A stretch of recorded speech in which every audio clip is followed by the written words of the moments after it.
जीवन वृतांत जगत गुरु श्री गुरु नानक देव जी। तृतीय अध्याय। गुरु नानक देव जी की दूसरी उदासीन यात्रा। The 2nd of December 2025। Compiled bye S.K. Dune.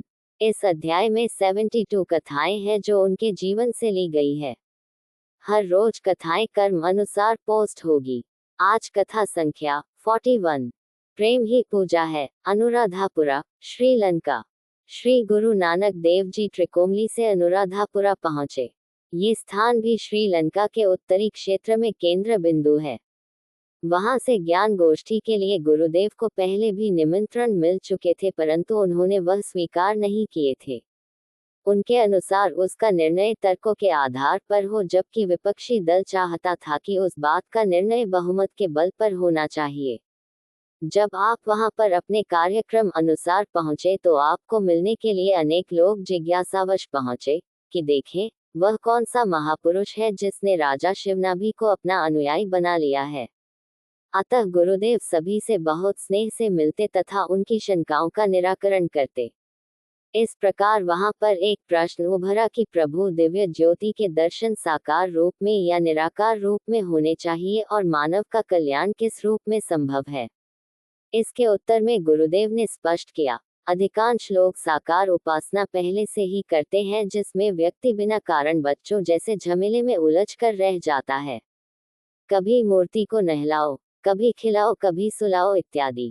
जबकि व्यक्ति स्वयं जानता है कि उसके द्वारा किए गए परिश्रम का उस मूर्ति को कोई लाभ नहीं, क्योंकि वह जड़ है, अतः उसका परिश्रम व्यर्थ जाता है। जब परिश्रम व्यर्थ है तो उसके फल की आशा भी व्यर्थ है। इसलिए उनको अनुभव करना चाहिए कि वे स्वयं उस पारब्रह्म परमेश्वर की बनाई गई अद्भुत जीवित मूर्तियां हैं, जिसमें वह स्वयं वास करते हैं। इसीलिए सभी महापुरुष बार बार यही कहते रहे हैं, घटी घटी मही हरि जू बस संतन कहियो पुकार, अर्थात हरि सब में एक समान रमा हुआ है। जब सब में उस प्रभु की ही ज्योति कार्य कर रही है तो सबको अपने भीतर ही उसकी खोज करनी चाहिए। अतः उस मृग की भांति भटकते नहीं रहना चाहिए। जिसकी नाभि में कस्तूरी है वह सुगंधि की खोज में इधर उधर अज्ञानतावश भागता फिरता है। अर्थात वह प्रेम अनुभव प्रकाश है, उसे महसूस ही किया जा सकता है कि वह कण कण में सर्वव्यापक है। जिस दिन प्राणी उस प्रभु को अपने भीतर खोजने में जुट जाएगा, उस दिन से द्वैतवाद भी समाप्त हो जाएगा तथा वह सबको स्नेह से देखने लग जाएगा। ये क्रांतिकारी परिवर्तन सब में एकता लाएगा, जिससे समाज में भाईचारा उत्पन्न होगा और आपसी ईर्ष्या कलह कलेश समाप्त होकर परस्पर प्रेम भाव से जीवन व्यतीत करने का सिद्धांत समझ में आ जाएगा। अर्थात जो समाज का जाति पाति के आधार पर वर्गीकरण है, उसके पीछे साकार उपासना का ही हाथ है, क्योंकि साकार उपासना में प्रत्येक व्यक्ति का इष्ट अलग अलग होता है, जिससे एकता के स्थान पर अनेकता आ जाती है। वास्तव में प्रेम ही पूजा है, जो केवल निराकार उपासना से ही प्राप्त हो सकती है।